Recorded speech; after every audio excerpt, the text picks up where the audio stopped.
Está no ar Gente que Fala, o melhor programa de debates do rádio brasileiro. Gente que Fala tem texto e direção geral do jornalista Fausto Camunha.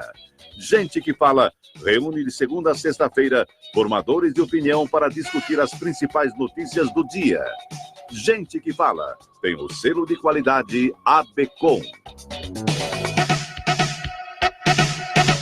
Olá, ouvinte do programa Gente que Fala, boa tarde, 12:02 em São Paulo, seja bem-vindo, eu sou o Mauro Friesman, nós estamos no ar na rádio Trianon AM 740 aqui em São Paulo e no litoral pela rádio Universal AM 810 de Santos.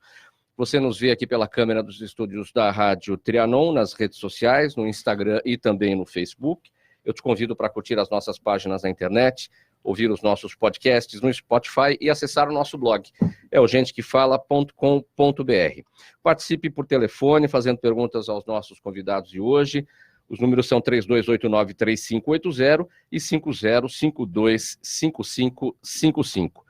Eu apresento os nossos convidados dessa edição do Gente que Fala de hoje. Você vê aqui à minha esquerda o Antônio Salim Curiati Júnior, advogado. Seja bem-vindo, Curiati, mais uma vez ao Gente que Fala. Muito obrigado pela oportunidade, prazer estar aqui, prazer estar com você, Mauro, no programa do Fausto, da Zenildo, e com um convidado ilustre como o Tenente Nascimento. Muito obrigado, é uma honra recebê-lo mais uma vez, Curiati. Também conosco o deputado Tenente Nascimento, do PSL, deputado estadual Manuel Barbosa do Nascimento. Seja bem-vindo, deputado.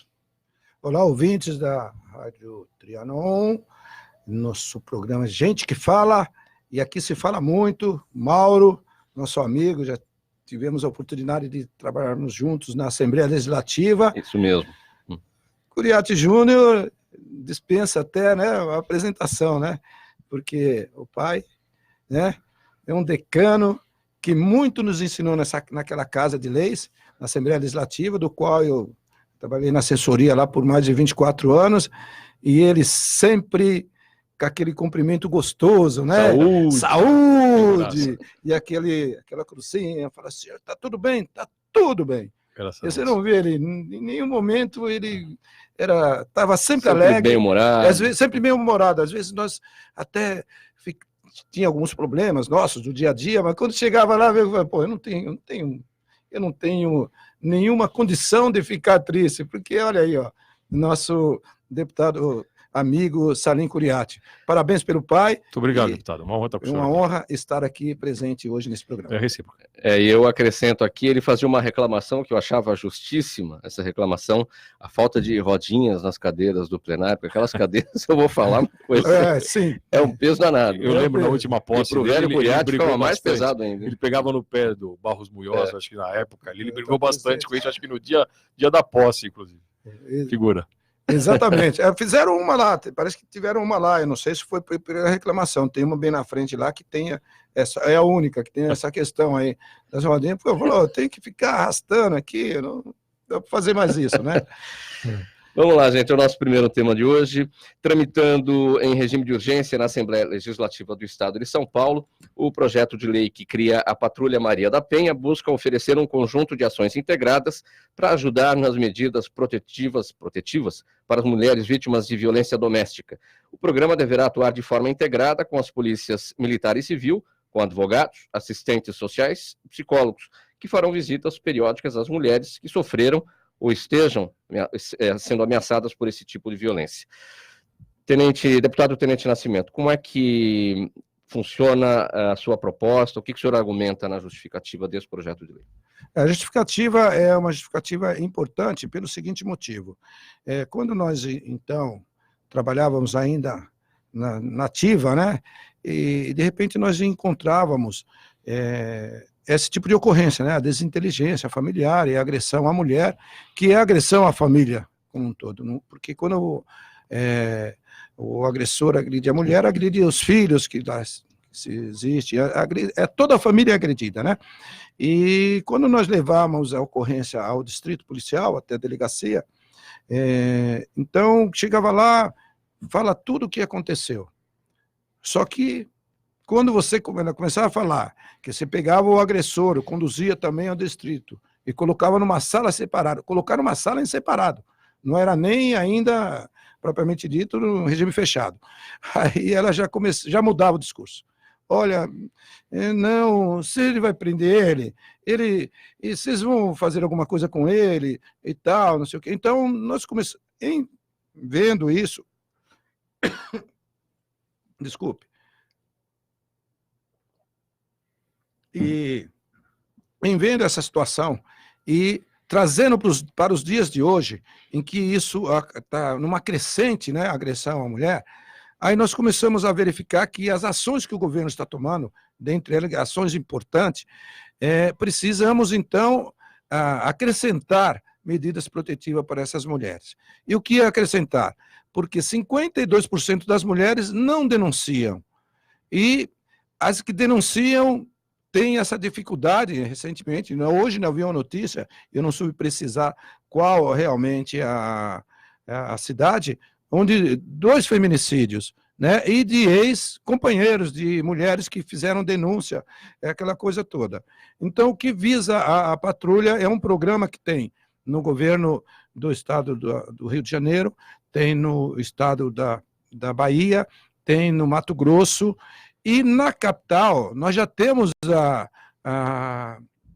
Maria da Penha através da Guarda Civil Municipal, só que é um pouco tímido. Então, eu quero só esclarecer aqui o que é essa Patrulha Maria da Penha. Ela vem integrar realmente, juntamente com a Polícia Civil, uma polícia feminina dentro dessa patrulha, uma assistente social, um assistente de saúde, um profissional de saúde, alguém ligado realmente à Secretaria da Justiça, que possa, após a ocorrência na delegacia, após a pessoa estar com a medida protetiva, acompanhar e saber o que realmente está acontecendo. Porque aí você vai saber, a mulher vai falar tudo o que está acontecendo lá, para que você possa tomar medidas importantes, protegendo, sim. Nós temos o aplicativo que agora é desenvolvido pela Polícia Militar, em que você coloca lá no seu celular, você tem o aplicativo, você aciona, imediatamente cai na cabine aonde atende todas essas ocorrências e a viatura mais próxima que tiver no local. Esse aplicativo usado por mulheres... Por mulheres que têm a medida protetiva de acordo com os dados na Secretaria da Justiça. Então, isso já existe. Então, o que nós queremos fazer, junto com a Casa da Mulher Brasileira, que foi agora recém-inaugurada, com o apoio do governo federal, o governo do estado, o governo municipal, para que dê a proteção a essas mulheres, então é que chegue na sua casa ou na casa dessa pessoa, uma viatura, sim, mas com o intuito de não vou prender, eu vou vou fazer justiça, e sim de conversar e de ter esse diálogo. Tá, antes de rodar o tema aqui na mesa, deputado Tenente Nascimento, o senhor citou outras assembleias legislativas, são iniciativas nos estados em relação a esse tema, ou a própria Lei Maria da Penha determina que as assembleias legislativas criem essas patrulhas? Isso parte da lei federal? Não. Essa é iniciativas dos estados. É iniciativa dos estados, programa de governo mesmo. Sim. Programa de governo.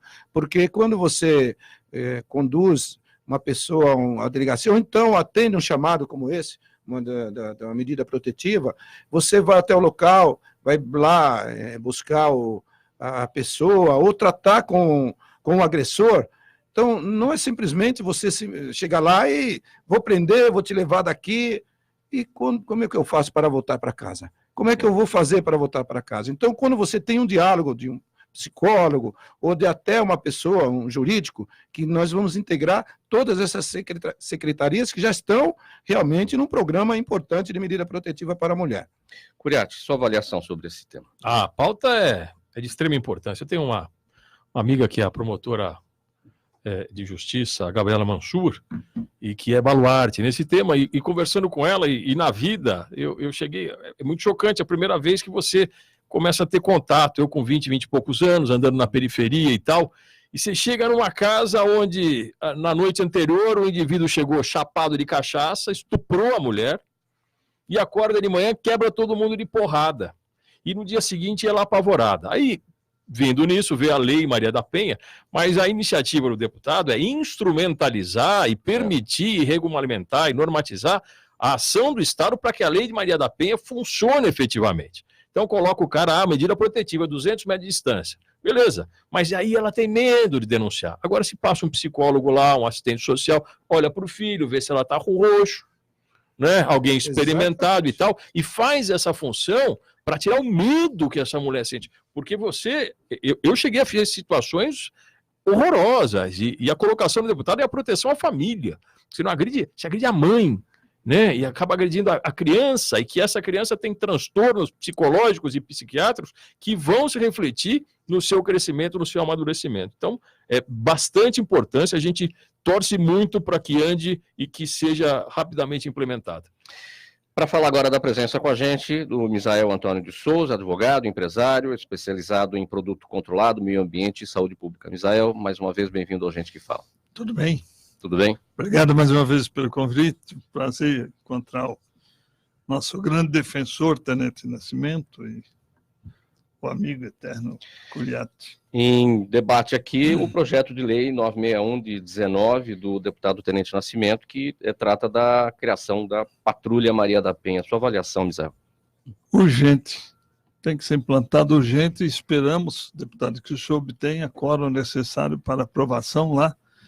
Eu não tenho ido na Assembleia ultimamente, mas o pessoal anda se pegando a tapa lá, o negócio está complicado. Tá caloroso, umas discussões mais calorosas, um pouco mais informadas, né? Então, eu espero que o seu projeto tenha aceitação de todos os seus pares e que nós consigamos uma aprovação, um recorde nisso, porque realmente a mulher precisa de todo apoio e urgente. Esse problema só sabe quem vive o problema. Só sabe quem vive o problema. Inclusive, eu estive no governador, estive com o governador e falei com ele, precisa trazer a Dória, a Bia, né? Sim. Traz Bia Dória para esse projeto, porque a necessidade, né? Como ele falou, desses relatos aí, e, como o próprio Culiatti Júnior falou aqui, é coisa absurda. Você não imagina que aconteça. E, às vezes, ela não sabe o direito que tem. Se eu falar, será que vai acabar com essa medida protetiva? Como é que vai ser? Então, nós estamos trazendo também o Dimas, a Secretaria da Justiça, para dar um amparo legal, que é na Casa da Mulher Brasileira, que foi recém-inaugurada, inclusive com investimento de 10,6 milhões de reais pelo governo federal, o governo do presidente Jair Messias Bolsonaro. E o governo de São Paulo, o governador João Dória, de pronto, eles falaram, vamos integrar isso, nós precisamos disso, porque tudo que nós fizermos e mais um pouco, talvez não seja o suficiente para atender. É pouco. Continua sendo pouco, porque o problema é social, um problema gravíssimo. E, como disse, só sabe quem vive o problema. O temor da mulher, a não largar a família, o problema que ele chega realmente fora de si, sem controle. Então, todas as medidas e ações sociais para prevalecer ou para proteger a mulher serão sempre bem-vindas, e o senhor está de parabéns pela apresentação desse projeto e esperamos que seja aprovado o quanto antes. Deputado Tenente Nascimento, o senhor destacou que esteve com o governador Dória, falou com o secretário Paulo Dimas Mascaretti, secretário da Justiça. Esse é o trabalho que tem que ser feito, porque esse é um projeto autorizativo, então vai depender do executivo a implementação, porque senão fica só na autorização. Não é autorizativo, é projeto de lei mesmo. Projeto de lei mesmo. Tinha um autorizativo, que era o deputado, inclusive, Caio França. Nós chamamos ele e falamos, vem na coautoria conosco, e é um projeto de lei mesmo. E trabalhamos, como disse, muito bem, muito feliz, com cada deputado. Eu tenho conversado com cada um, com todas as bancadas. Olha, para pautar, aprovação 100%. Sim. Para pautar. Não teve um que falasse, não gosto. Agora, a aprovação depende de algumas situações, né, que é esse trabalho que nós estamos fazendo juntamente aos órgãos do governo, essas outras secretarias que precisa e se faz realmente necessário. Um dado aqui, 52% das mulheres não denunciam. Sim. Para falar agora da presença do José Aníbal, sempre deputado, sempre senador, economista, mais uma vez conosco no Gente que Fala. Bem-vindo, Aníbal. Obrigado. Estamos tratando aqui do projeto de lei do deputado estadual Tenente Nascimento, que cria a Patrulha Lei Maria da Penha. Sua avaliação. Eu começo pela uma observação feita por ele agora. 52% das mulheres não comunicam que estão sendo ameaçadas, agredidas, etc. Nesse sentido, essa Patrulha Maria da Penha, que na realidade é uma articulação, né, entre forças já existentes, forças policiais e tal, e que vai procurar dar mais conforto, eu imagino, mais estímulo à mulher para que ela possa fazer a denúncia. Eu observo no cotidiano, na minha vida cotidiana, aqui e acolá, eu vejo mulheres que estão sendo ameaçadas, eventualmente agredidas, e que elas têm medo. Elas têm medo que o cidadão é um ignorante, um covarde, não é? Um cafajeste, né? Você agredir a mulher. Tenho visto casos atualmente de feminicídio que são assustadores. Né? Você mata a mulher. É uma coisa fantástica. Isso é um crime realmente hediondo. As pessoas são livres para fazer suas opções de convivência, de vida comum, né?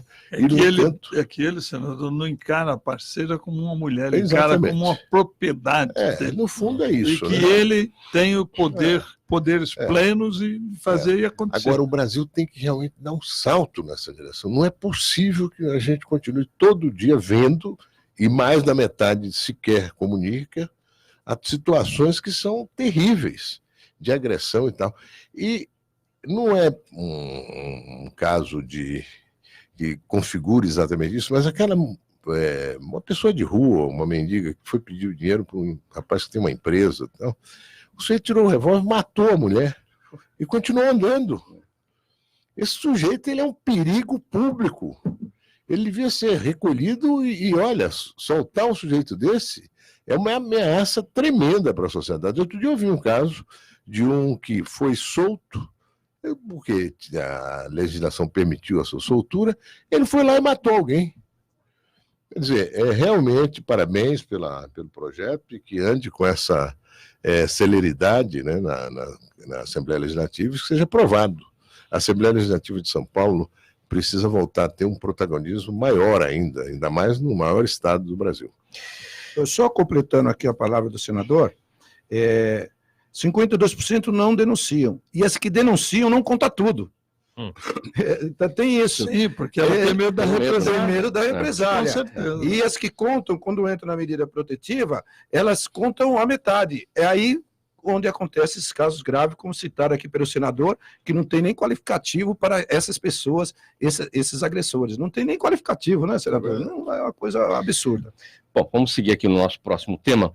A COP25, a Cúpula do Clima, terminou ontem, sem alcançar seu principal objetivo, regulamentar o artigo 6º do Acordo de Paris, que cria um mercado de carbono para incentivar ações de mitigação das mudanças climáticas.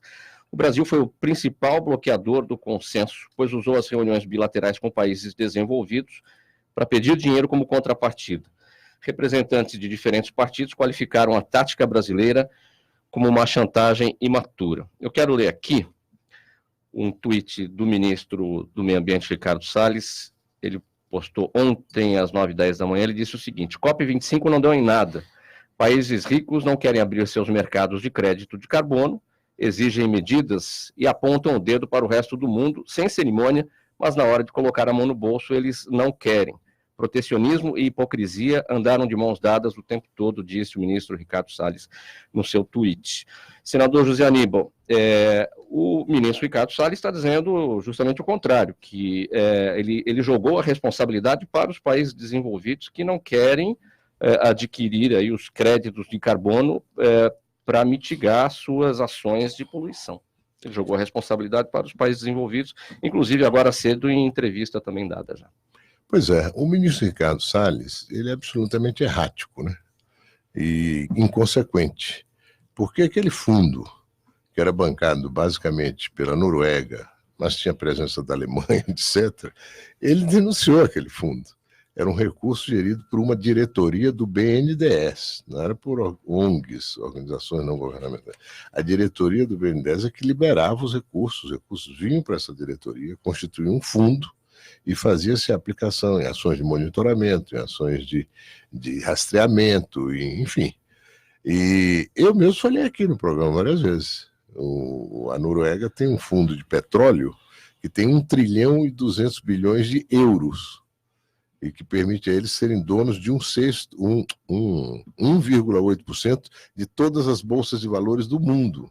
Quer dizer, é o maior fundo que existe no mundo hoje, é esse fundo de petróleo da Noruega. Em vez de buscar o diálogo com esse pessoal, sensibilizar a Noruega para investir no Brasil, sobretudo numa área como saneamento, que é uma área que nós temos problemas gravíssimos, o ministro foi hostilizar, brigar e suspendeu. Agora, aqui está sendo chamado de chantagem imatura.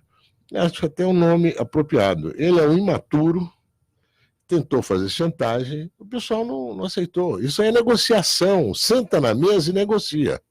Vocês querem mesmo uma boa ação de preservação da Amazônia, intensificar essa ação? Então vamos vender crédito carbono para vocês. Mas vamos negociar o que é razoável, o que não é. O mundo inteiro está muito preocupado com isso. Eu acho que nós estamos vivendo essa coisa. Nós vivemos um verão e inverno, né? Atualmente. Tem dia que faz frio, tem dia que esquenta, e a mudança em 24 horas. Claro que isso tem a ver. Os indicativos são enormes, são vários sobre essa questão climática e a possibilidade de um aumento muito expressivo da temperatura média do planeta em poucos anos. É o que aquela garota pirralha disse, né, a Greta. Vocês estão comprometendo o nosso futuro. É o que leva os meninos no Chile para a rua, porque eles estão vendo que a Previdência chilena não vai garantir nada para eles lá na frente. Quer dizer, o mundo hoje está muito mais atento a todas essas coisas, e o ministro devia ter dado prova de maturidade e não de se prestar chantagem para tentar justificar uma posição que ele tem, que é uma posição absurda, de não cooperação, e que tem levado a Amazônia a ter os piores resultados, os piores índices ao longo desse ano. Mais queimada, mais isso, mais aquilo, mais invasão de terra indígena, um bando de grileiro, de vigaristas. Me dizem que boa parte deles moram, inclusive, fora do Brasil, até para se prevenir de qualquer ação repressiva. Mas, enfim, acho que foi péssimo o Brasil aparecer como um país que dificultou, bloqueou um consenso em torno desse artigo tão fundamental na COP. Os americanos foram, pelo menos, mais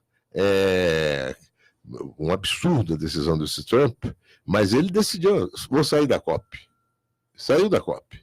Né? O Brasil, que não tem a força que os americanos têm, que não tem as possibilidades que os americanos têm, devia ter feito exatamente o caminho contrário. Uma boa negociação para que esse pessoal efetivamente nos ajude a preservar essa imensa riqueza que é a Amazônia. Curiati, seu entendimento, essa questão, a notícia diz que o Brasil foi o principal bloqueador do consenso, os representantes dos países lá falaram da chantagem imatura do ministro, e o ministro rebate dizendo do protecionismo dos países desenvolvidos e que apontam o dedo para o resto do mundo, mas não colocam a mão no bolso. Eu vou ousar discordar aqui do senador Zé Aníbal. Na minha opinião humilde, o Ricardo Salles, que eu conheço há alguns anos, e foi secretário do Meio Ambiente, ele não foi um brilhante secretário do Meio Ambiente aqui de São Paulo, mas ele, para mim, está sendo um brilhante ministro. Acho que a situação é muito difícil. O meio ambiente tem um apelo fantástico para você falar que você é um defensor. Então pega a menina lá que não sabe nem falar, não, ela é a Greta. Vocês acabaram com a minha juventude. Né? E o Brasil, há anos, tem uma batalha perdida. A gente só paga a conta da preservação mundial e os caras dão uma esmola para a gente. Entendeu? Mandavam um troquinho ali, outro aqui, e queriam que fosse investido da forma que eles mandassem. Acho que nós estava falando com a Zenilda lá fora, a gente precisa se acostumar que a gente está sob regime militar, sob governo militar. São militares, trabalham com estratégia de guerra. E essa é uma forma de estratégia de mudança de negociação. Acho que chamar o Ricardo Salles de imaturo pode ter feito uma chantagem. E acho que é uma forma, senador, de fazer com que esses europeus ou o resto do mundo sinta. A Noruega tem 1 trilhão e 200 bilhões. Manda os 200 bi para cá. Porque a gente pagar a conta do que eles desmataram, e esse é um discurso real, e nós temos pago essa conta. Terminei um empreendimento aqui em Itapevi, foram 13 anos e 4 meses de aprovação. 13 anos, 5 anos para aprovação ambiental. Perdi 60% da área para ter preservação. Quem vai empreender no Brasil? Ninguém. Sabe quando nós vamos fazer um outro negócio desse? É que eu tenho uns parceiros malucos de Minas que bancaram a situação. Senão eu estava falido, o empreendimento não tinha saído, nada. Então, essa situação precisa preservar o meio ambiente, é a nossa vida, mas os caras querem que a gente preserve, paga. Tem que bloquear assim. Eu fiz muito isso na Câmara, quando eu tive meus mandatos. Não andava, eu parava a Câmara. Curiato, então, eles acham que a Amazônia é deles. Então, eles querem mandar eles acham que o Brasil é deles. Eles chegam aqui, fazem o que eles querem e acham que está tudo bem. Eu desafio, senador, alguma obra que fique para a próxima geração dos últimos 20 anos do meio ambiente. Eu desafio uma obra, Podemos ficar até o resto do programa para pensar. Uma obra feita pelo meio ambiente que fique para as próximas gerações. Eles criaram no Brasil, senador, inúmeras áreas de preservação ambiental. Esqueceram as leis do meio ambiente que já existiam. Foram criando reserva extrativista, área não sei o quê. Não indenizaram os legítimos proprietários, tomaram contas dessas verdadeiras áreas que estão desapropriadas, mas que não pagaram ninguém. E ficam autuando. Eu sou vítima disso. Eu tenho 4 propriedades dentro de uma reserva extrativista, onde não se faz nada de extrativismo, e sim, é turismo, é uma região sul da Bahia, Ilha de Comandatuba. Quem que não conhece a Ilha de Comandatuba? Porque é reserva extrativista? Reserva extrativista na Ilha de Comandatuba. Tive lá umas vezes, aí não sabia. Então, reserva extrativista. Nunca me pagaram desde 2006. Manda o IBAMA, a fiscalização do IBAMA lá. Outro dia até um senhor, coitado, fez uma cirurgia de umas pontes safena. O médico recomendou que ele levantasse 3 paredes e colocasse uma cortina para fazer um banheiro, porque ele, com 72 anos, nativo, defecava no mato. O IBAMA chegou lá, com toda a sua força, Polícia Federal, para prender o homem. Ele disse, espera aí, eu não fiz nada errado. Israel, a proteção do meio ambiente não tem que estar acima das ideologias? Ela tem que estar acima das ideologias, mas o que acontece aqui é o contrário, as ideologias querem estar acima. Não é um debate só ideológico, não. Eu acho que é um interesse econômico. O ministro tem razão.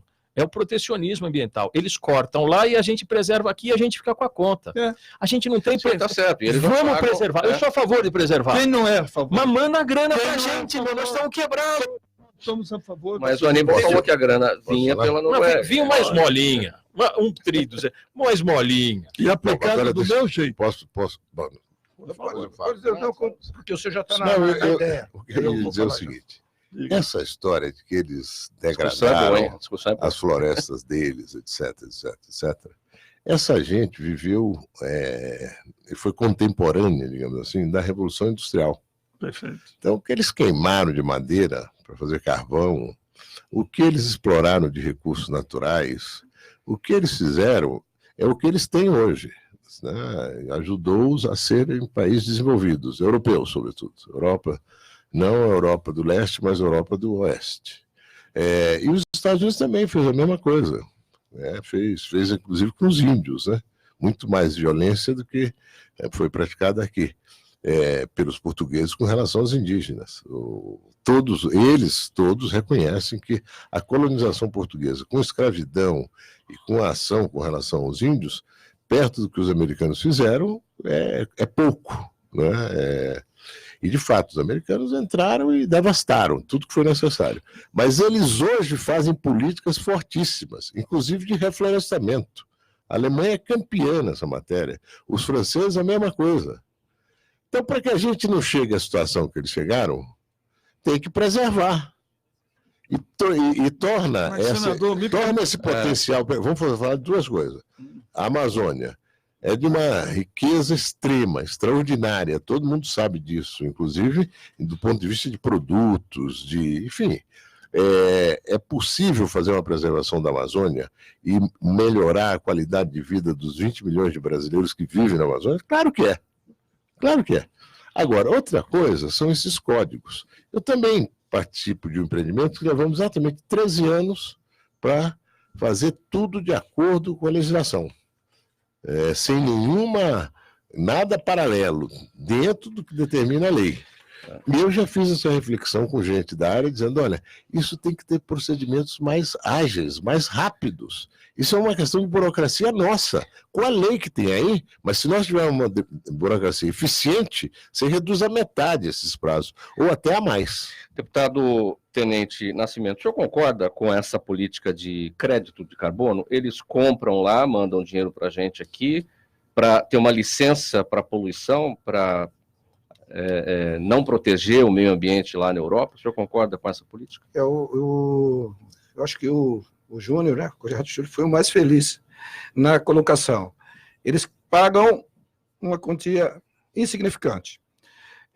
Assim, não dão importância, eles querem dar importância no discurso.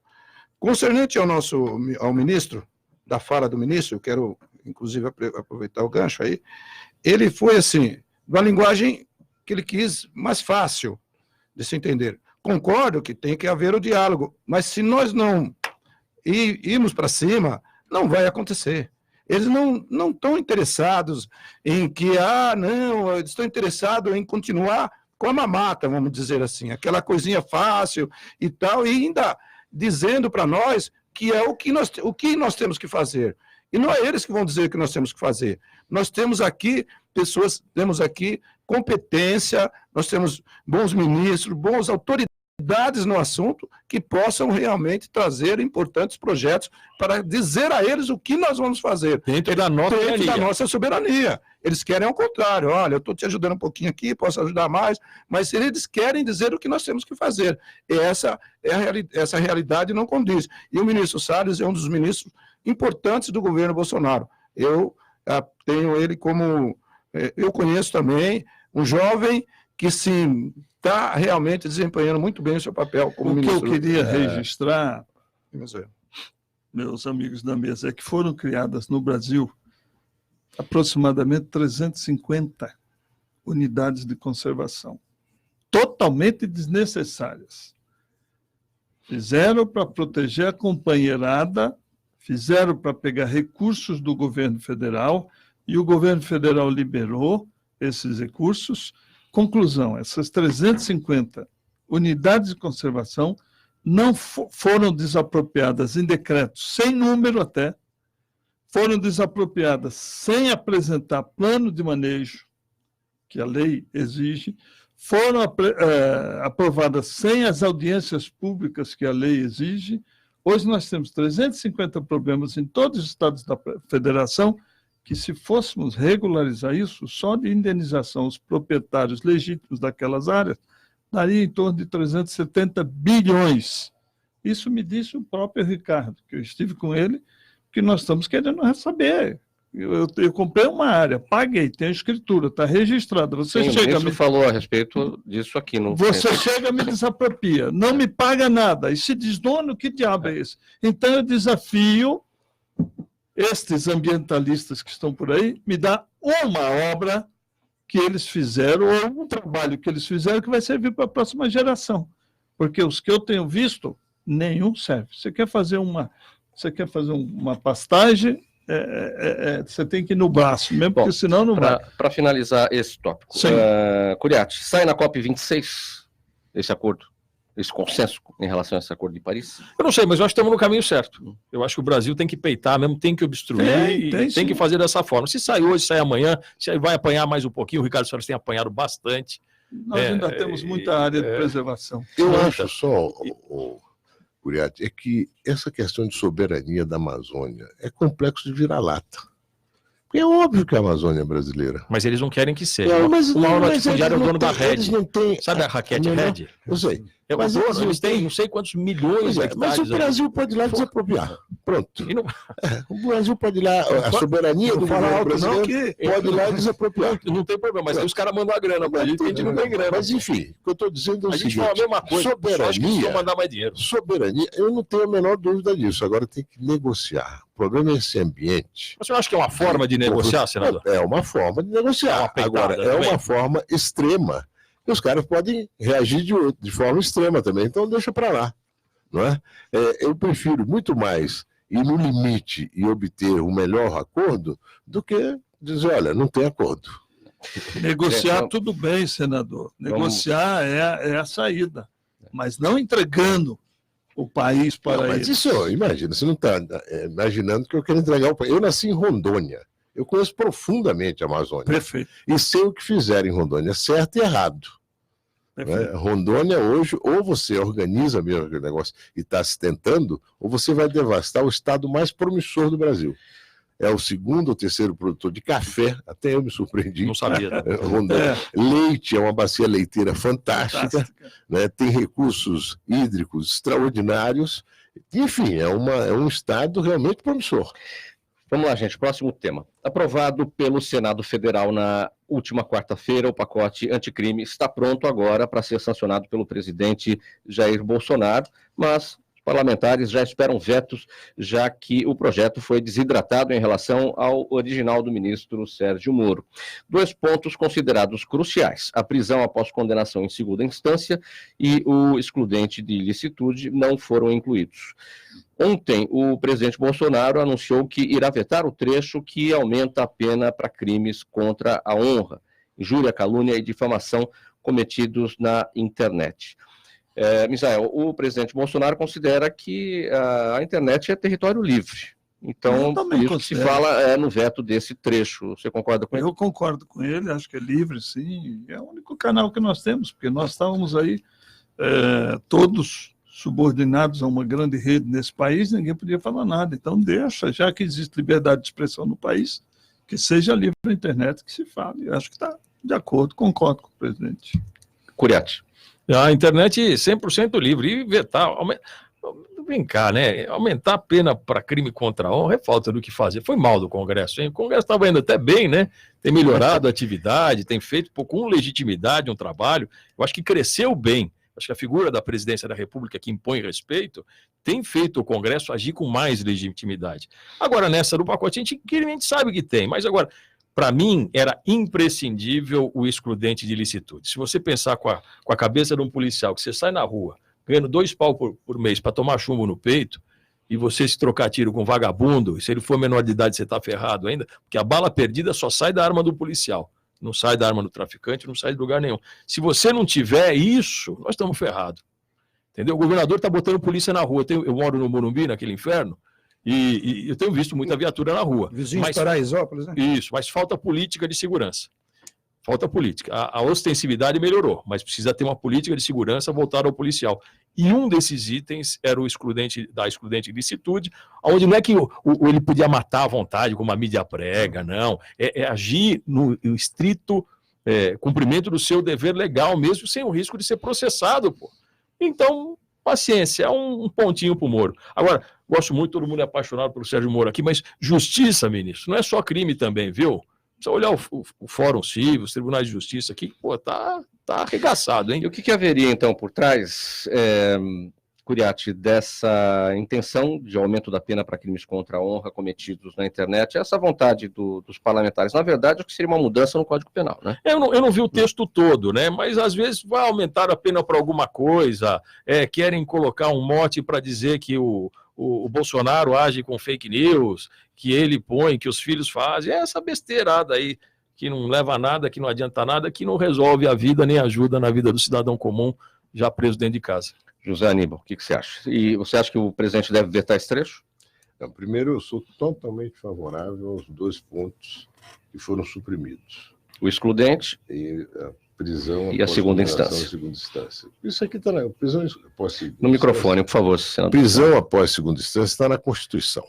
Então, essa aqui é uma discussão que não tem fim, mas está na Constituição, ponto. E é cláusula pétrea. Bom, claro que você pode mudar, você tem que fazer uma constituinte, uma nova Constituição, e aí você muda. Mas por emenda constitucional não vai. Segundo ponto, aliás, eu soube de uma coisa interessantíssima. Para você aprovar uma mudança constitucional nos Estados Unidos, por isso não tem mudança constitucional nenhuma, ela precisa ser aprovada em todas as assembleias estaduais dos 50 e tantos estados americanos por 3/4 dos, não é por 3/5, não, é 3/4, 75% tem que votar e concordar. Né? Se uma assembleia for contra, parou. Por isso não se muda a Constituição americana. O que se tem é uma Suprema Corte com uma autoridade imensa, um juiz que você só fala com ele se ele falar com você, senão se nem cumprimenta, não é? Eles são quase umas figuras. E são vitalícios, ele ficará até morrer, não é? O presidente americano tem que baixar a cabeça para ele também. Quer dizer, é uma forma que a democracia americana encontrou de ter uma instância que interpreta a Constituição americana. Ponto. E ali não tem recurso, nem para o Papa. Ele interpretou, acabou, é aquilo. Bom, mas, então, eu acho isso. E o excludente, eu discordo, do Uriarte e tal, do Misael também. Eu acho que já tem todos os instrumentos a polícia. A polícia tem que melhorar, muitas vezes, os seus protocolos. Né? Eu me dou muito bem com o pessoal da polícia, com coronéis, com policiais, capitães, às vezes converso com eles e tal, para saber como é que está a coisa. Nunca me vieram pedir que apoiasse qualquer atitude dessa natureza. Quanto ao negócio da internet, aquele Yuval, que teve aqui 21 lições do século XX, fez uma roda viva e tal, sujeito muito inteligente. Ele diz o seguinte: olha, nós tivemos, durante milhares de anos, a disputa pela terra. Durante 2 séculos, a disputa pela máquina, após a Revolução Industrial, máquina a vapor e tudo que daí se desenvolveu. Hoje, nós temos uma disputa por dados. E essa disputa é infernal, porque quando você fez um monopólio quase do petróleo nos Estados Unidos, a família Rockefeller, o Theodore Roosevelt foi lá e quebrou o monopólio. Votou no Congresso, quebrou. Criou várias empresas de petróleo. Agora, se você quebra, divide, vamos pegar a Google, o Facebook, em 5 partes. Tudo bem, 5 partes de 20%, para poder ter concorrência. Dali a alguns meses, uma das partes vai se desenvolver de tal modo que vai comer as outras também. O Facebook comeu o Orkut, acabou o Orkut. Quer dizer, essa disputa de dados hoje, ou você cria mecanismos de controle e regulação, ou você vai para o ralo. Eu não sei se o melhor caminho foi esse proposto, de aumentar crimes, a punição de crimes contra a honra, tal. Mas que tem que fazer, tem. Senador Aníbal, se o Supremo Tribunal Federal é o guardião da Constituição e a Constituição diz que a prisão só deve ocorrer no trânsito em julgado, e isso é cláusula pétrea, por que então valeu de 2016 até agora a prisão em segunda instância? Por que até pouco, o Supremo... Né? Até pouco, né? O Supremo mudou de posição. Então, mas poderia fazer isso se é uma cláusula pétrea? Foi um erro grave do Supremo, eu acho. É uma interpretação tremendo. dada, porque a Constituição não fala que você não pode ser preso depois de segunda instância. Fala que você só é culpado, considerado culpado, após o trânsito e julgado. O trânsito e julgado é quando não cabe a decisão, quando não cabe mais recurso. Mas havia a interpretação, nos tribunais superiores, no STJ, no Supremo Tribunal Federal, você só vai com recurso não para discutir mais o mérito.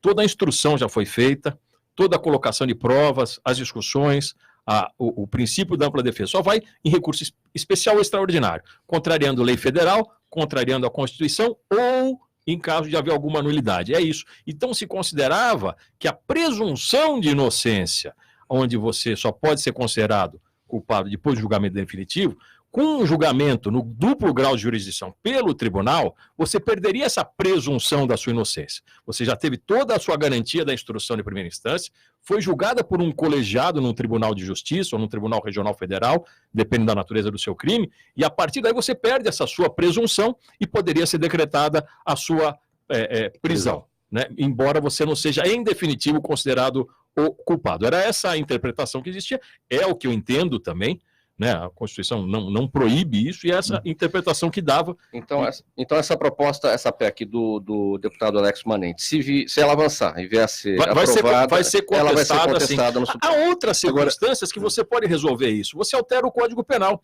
onde o tribunal passa a ter o poder de decretar prisão preventivamente. Mas, Curiati, tem os italianos... Isso não precisa alterar o Código Penal. Você tem os italianos também têm uma justiça que comporta muitos recursos. Eu sou casado com uma, eu sei como é. Aí, então o que eles estabeleceram? Prazo. Tem prazo. O que obriga a justiça a decidir. Aí já resolve. Então, eu acho que o que resolveria o nosso caso aqui... Aliás, saudei muito essa decisão do novo... o juiz aqui de São Paulo, que mandou suspender a construção daquela sede de 1 bilhão e 100 milhões de reais. O Brasil, um primeiro sinal de civilização no Brasil vai ser, você, em vez de fazer essas construções públicas luxuosíssimas, espaços absolutamente ociosos, custos estratosféricos. O Superior Tribunal Eleitoral de Brasília é um negócio deslumbrante. Tem garagem para uns 4 mil carros. É um negócio alucinante.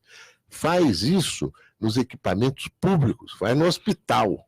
Põe esse dinheiro em hospital, em escola, em centro de formação técnica, tecnológica. É impressionante. É uma visão totalmente equivocada. O contrato é funcionário para as varas, né? Tem vara no Fórum Central que trabalha com 3 funcionários. Pô. Deputado Tenente Nascimento, seu entendimento sobre Isso vai investir em tecnologia. sobre enfim, toda essa situação que ocorreu, né? Eu aqui quero começar pelo final, que foi essa última pauta. A questão do prazo é fundamental. Qual é o problema que nós estamos discutindo na segunda instância? O problema do prazo. Você põe o processo lá, ele fica e roda, e fica esperando. Então, esse prazo vai.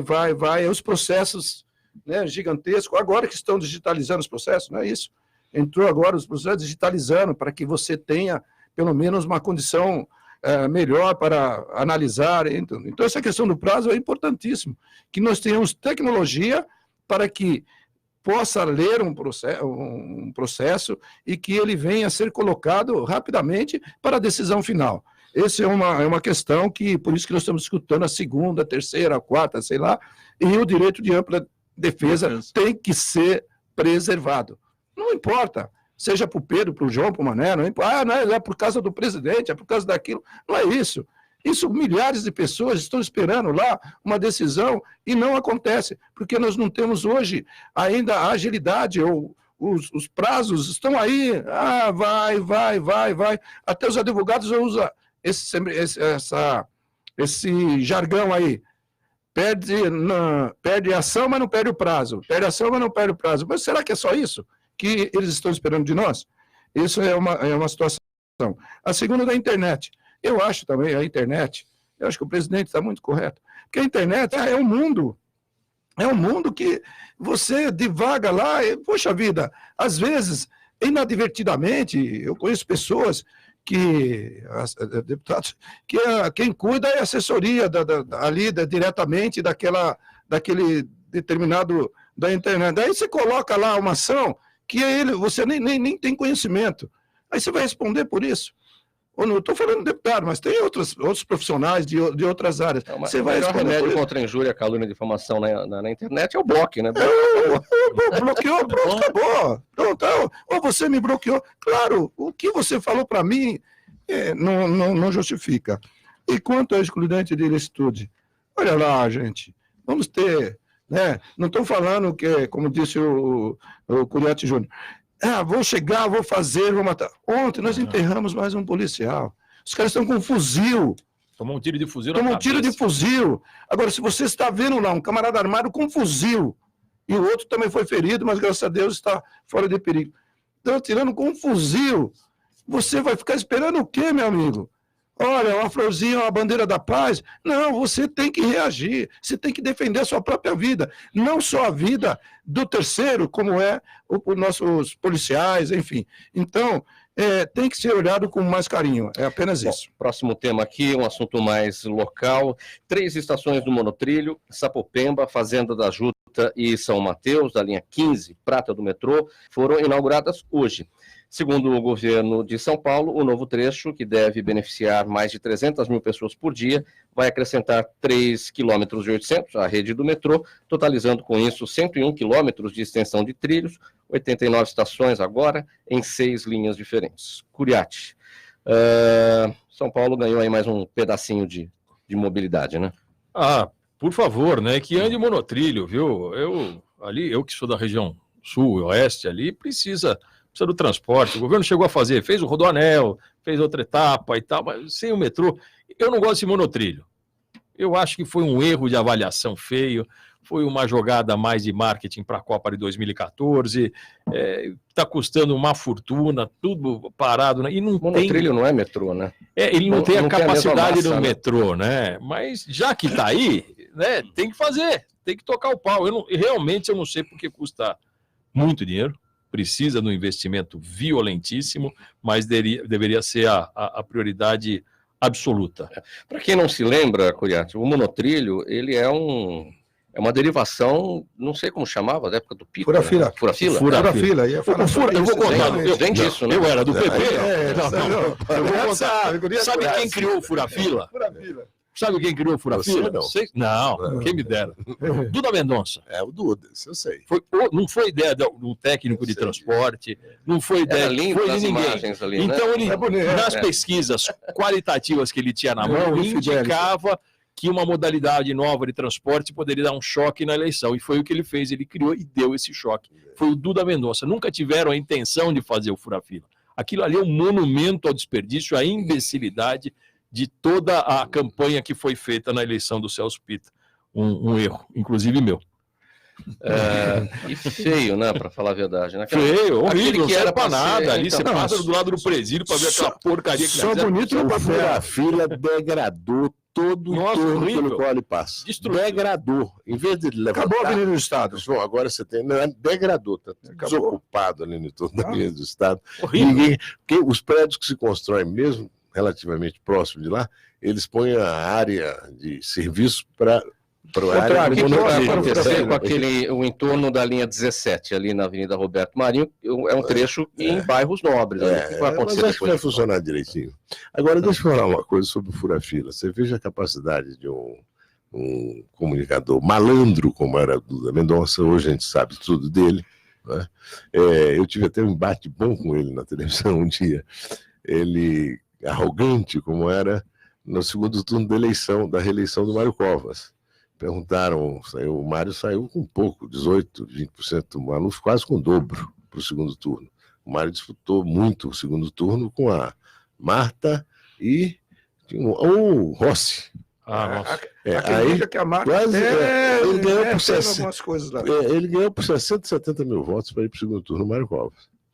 Aí, esse estava dando uma entrevista numa rádio e perguntaram para ele, como é que vai ser o segundo turno? O segundo turno vai ser um mero desdobramento do primeiro turno. Aí os caras me puseram no ar. Eu falei, você é um arrogante, hein? Ele falou, quem é? Eu falei, o Zé Aníbal, deputado, então.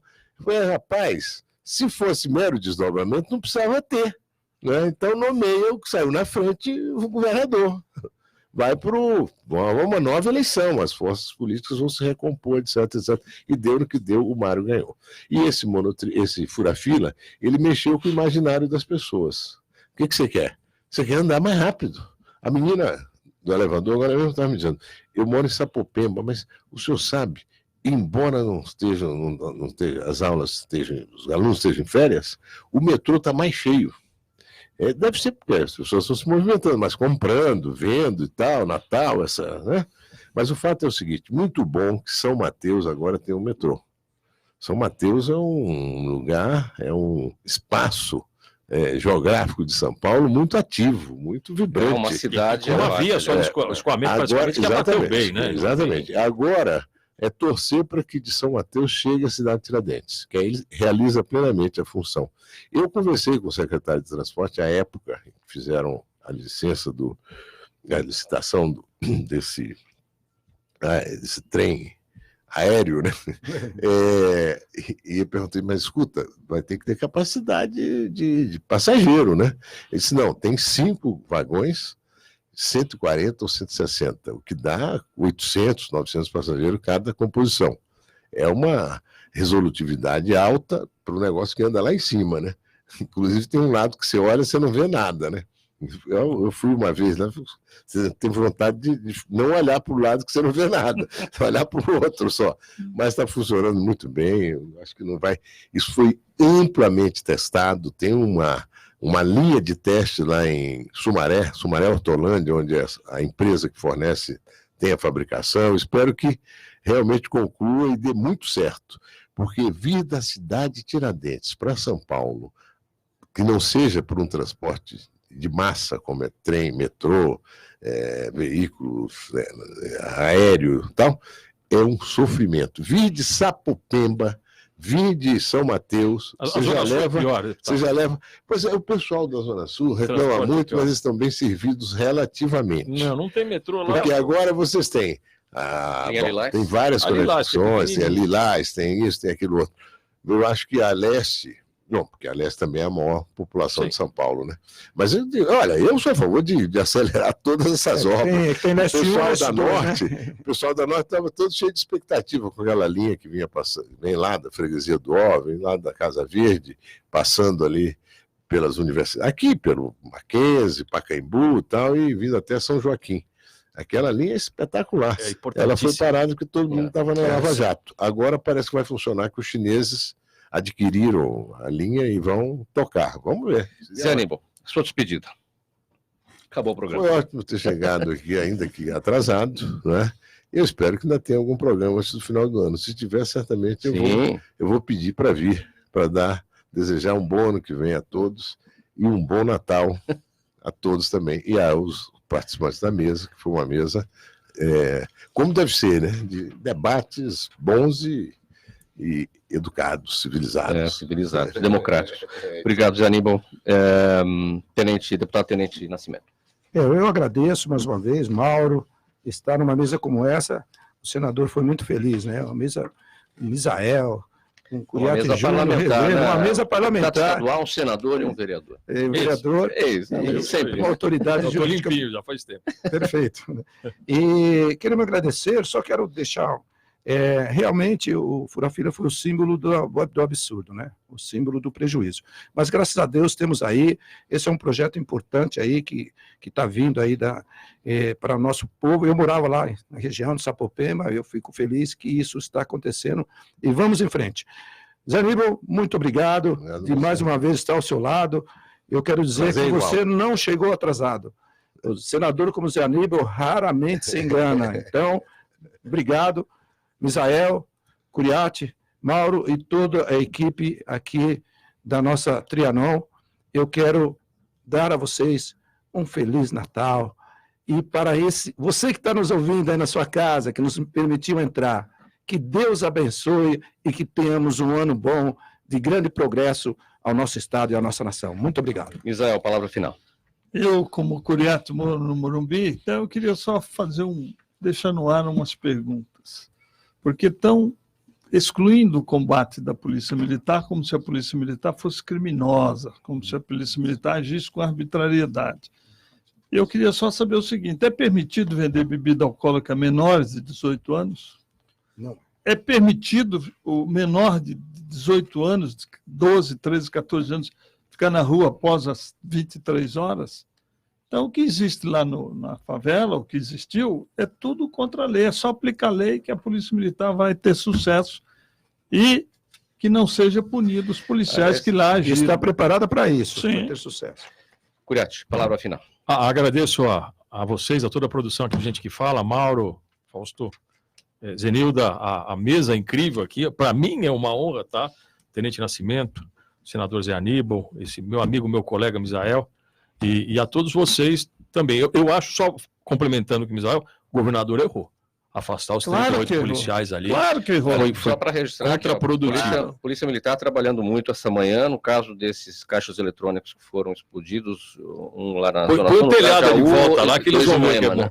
Nós estamos pedindo a volta desses policiais à sua atividade, porque eles estão preparados para combater esse crime que está lá na favela de Paraisópolis e em outras regiões. A mídia precisa ter um pouco mais de responsabilidade, Misael. Vamos encerrar, gente. Muito obrigado pela presença. José Aníbal, Misael Antônio de Souza, Antônio Salim Curiate Júnior, deputado estadual, Tenente Nascimento. Obrigado pela presença. Uma honra recebê-los em nome da equipe do programa Gente que Fala, aqui nesta edição.